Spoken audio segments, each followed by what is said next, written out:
Hi everybody, welcome to week 2, lesson number 3, where we're going to be covering some more of Peter Pan by J.M. Barrie. If you're reading along with me online, please make sure that you check the link below.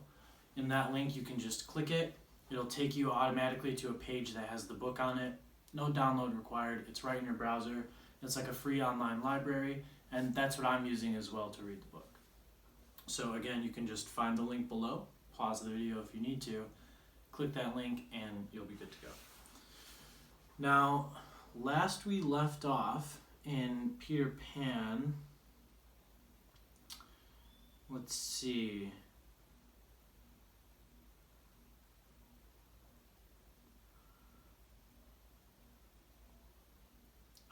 Yes. Last we left off, we were looking at the different versions of Neverland that Wendy and her brothers have. Each one of them has this different imaginary land. All of the lands seemed pretty interesting and pretty funny too. It says here that Michael had a flamingo with lagoons flying over it instead of a lagoon with flamingos flying over it. So we also talked about how that kind of silliness is the narration style of this book, and how that narration style aims us at a certain audience. Now that was your homework for last week, and I'm hoping that all of you guys got a similar answer, that the audience of J.M. Barrie's Peter Pan is probably a kid audience. It's a book that's maybe meant to be read by anybody from ages maybe 10 to ages 15, 16. Very seriously, very much just for fun, as amusement. Any one of you at your age can be reading it either for amusement or, in the setting that we're doing it, for academia. We're trying to learn from this book. So far we've learned a little bit about characterization by looking at Mr. and Mrs. Darling, and we've also learned a little bit about narrative style. And the style of J.M. Barrie is very playful, which directs us towards children. After talking about the Neverland, it looks like we're going to go into some description of Peter Pan. So get ready for that today. If you want to follow along right where we're at, go ahead and press on your keyboard when you're on the page with the book up, press Control, hold the Control key down. It says CTRL, that key. Hold it down, and while you're holding it, press F, like fun. Control, hold it, and press F. You'll see in the top right corner of your screen a little bar. In that toolbar, you can type certain words, and it will bring you to the part of the book that we're at. So once you press Control F, you can pause the video if you need to. Once you find that toolbar, I want you to type in, "We too have been there," and then a semicolon. So that's the little key right next to the L on your keyboard, probably next to the L. It's like a comma with a period right above it. So you're going to do Control F. "We too have been there," semicolon. And that should take you exactly to the part of the book we're at. I'm going to pick up reading. I know last few times I kind of would read and then I would stop to talk for a while. In this particular case, I'm just going to be reading a lot. I might stop once or twice, but by and large I want to get some momentum going on the book. So, here we go. "We too have been there, Neverland. We can still hear the sound of the surf, though we shall land no more. Of all delectable islands, the Neverland is the snuggest and the most compact. Not large and sprawly, with tedious distances between one adventure and another, but nicely crammed. When you play at it by day with the chairs and tablecloth, it is not in the least alarming, but in the 2 minutes before you go to sleep, it becomes very real. That is why there are nightlights." Occasionally in her travels through her children's minds, Mrs. Darling found things that she could not understand. and of these, quite the most perplexing was the word Peter. She knew of no Peter, and yet he was here and there in John and Michael's minds, while Wendy's began to be scrawled all over with him. The name stood out in bolder letters than any of the other words, and as Mrs. Darling gazed, she felt that it had an oddly cocky appearance. Yes, he is rather cocky, Wendy admitted with regret. Her mother had been questioning her. But who is he, my pet? He is Peter Pan, you know, Mother. At first, Mrs. Darling did not know, but after thinking back into her childhood, she just remembered a Peter Pan who is said to live with the fairies. There were very odd stories about him, as that when children died, he went part of the way with them, so that they should not be frightened. She had believed in him at the time, but now she was married and full of sense, and she quite doubted whether there was any such person. Besides, she said to Wendy, he would be grown up by this time. Oh no, he isn't grown up, Wendy assured her confidently, and he is just my size. She meant that he was her size in both mind and body. She didn't know how she knew. She just knew it. Mrs. Darling consulted Mr. Darling, and he smiled pooh-pooh. Mark my words, he said. It is some nonsense Nana has been putting into their heads. Just the sort of idea a dog would have. Leave it alone and it will blow over. But it would not blow over, and soon the troublesome boy gave Mrs. Darling quite a shock. Children have the strangest adventures without being troubled by them. For instance, they may remember to mention, a week after the event happened, that when they were in the wood they had met their dead father and had a game with him. It was in this casual way that Wendy one morning made a disquieting revelation. Some leaves of a tree had been found on the nursery floor, which certainly were not there when the children went to bed, and Mrs. Darling was puzzling over them when Wendy said with a tolerant smile, I do believe it is that Peter again. Whatever do you mean, Wendy? It is so naughty of him not to wipe his feet, Wendy said, sighing. She was a tidy child. She explained in quite a matter-of-fact way that she thought Peter sometimes came to the nursery in the night and sat on the foot of her bed and played on his pipes to her. Unfortunately, she never woke, so she didn't know how she knew. She just knew. What nonsense you talk, Precious. No one can get into the house without knocking, said her mother. I think he comes in by the window, Wendy said. My love, it is 3 floors up. Were not the leaves at the foot of the window, Mother? It was quite true. The leaves had been found very near the window. Mrs. Darling did not know what to think, for it all seemed so natural to Wendy that you could not dismiss it by saying she had simply been dreaming. My child, the mother cried, why did you not tell me of this before? I forgot, said Wendy lightly. She was in a hurry to get to her breakfast. Oh, surely she must have been dreaming.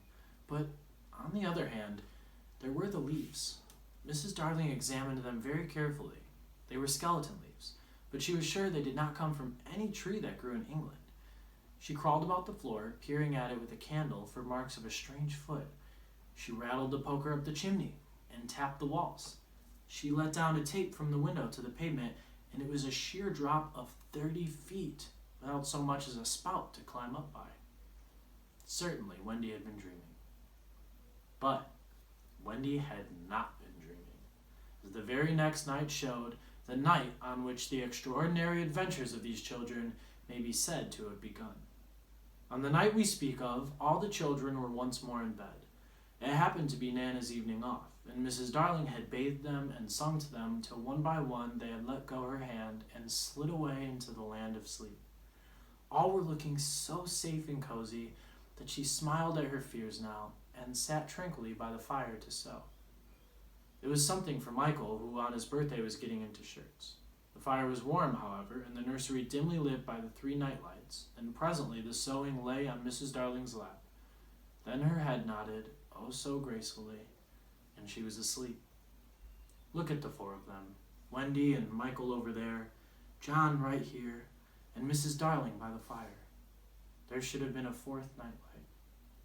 While she slept, she had a dream. She dreamt that the Neverland had come too near, and that a strange boy had broken through from it. He did not alarm her, for she thought she had seen him before in the faces of many women who have no children. Perhaps he is to be found in the faces of some mothers also. But in her dream he had rent the film that obscures the Neverland, and she saw Wendy and John and Michael peeping through the gap.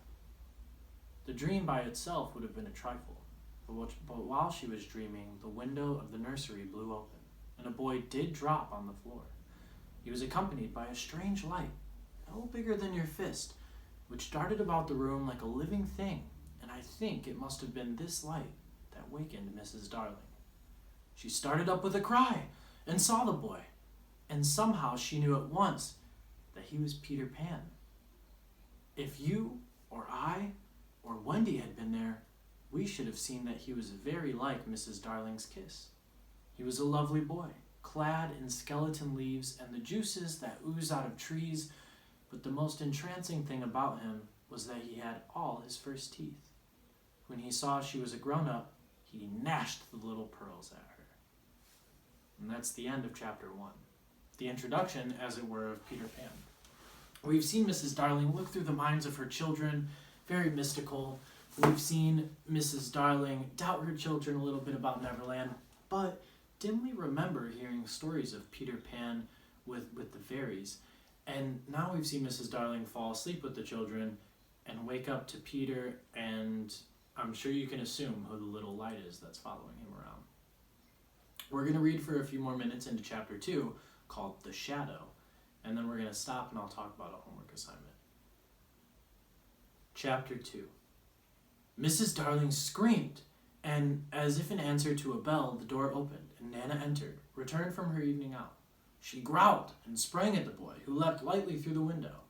And again Mrs. Darling screamed, this time in distress for him, for she thought he was killed, and she ran down into the street to look for his little body.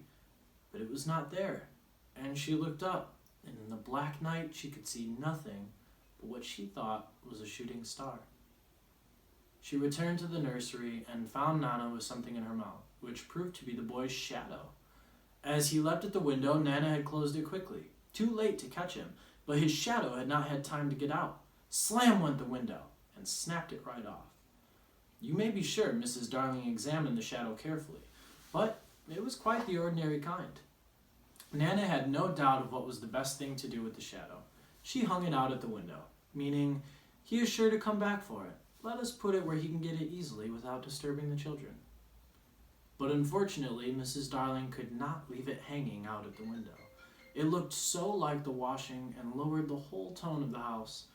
She thought of showing it to Mr. Darling, but he was toting up winter greatcoats for John and Michael, with a wet towel around his head to keep his brain clear, and it rather seemed a shame to trouble him.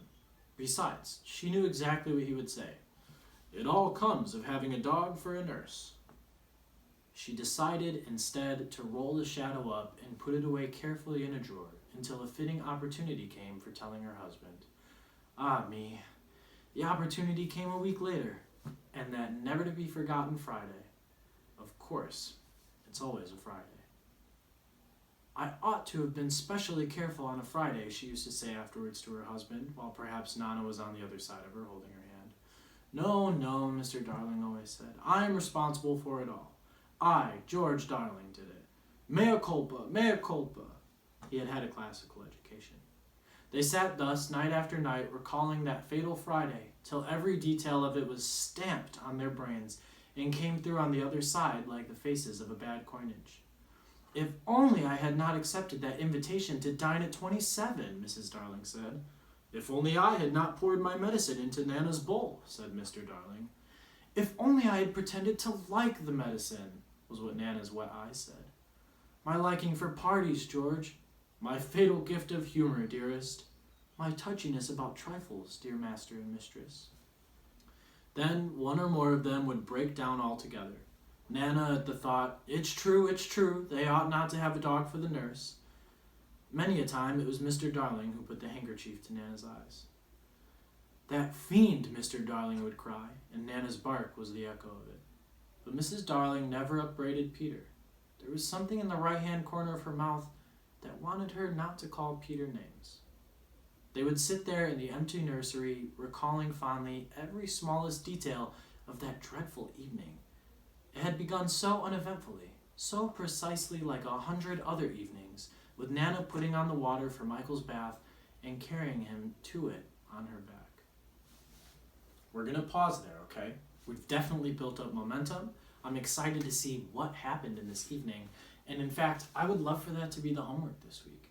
I'm gonna give you guys two options, okay? Option number one, you can take one paragraph, so anywhere from 4 to 6 sentences, to write about what you've seen happen so far in the book. So you can name some specific things that happened. You can talk a little bit about how the plot has worked, so exposition or maybe rising action. You can talk about some characterization. You can talk about mood or tone or style, maybe conflict, because there have been a few small conflicts so far. Or you can simply just relate what you've liked best about it so far in talking specifically about the things you've liked.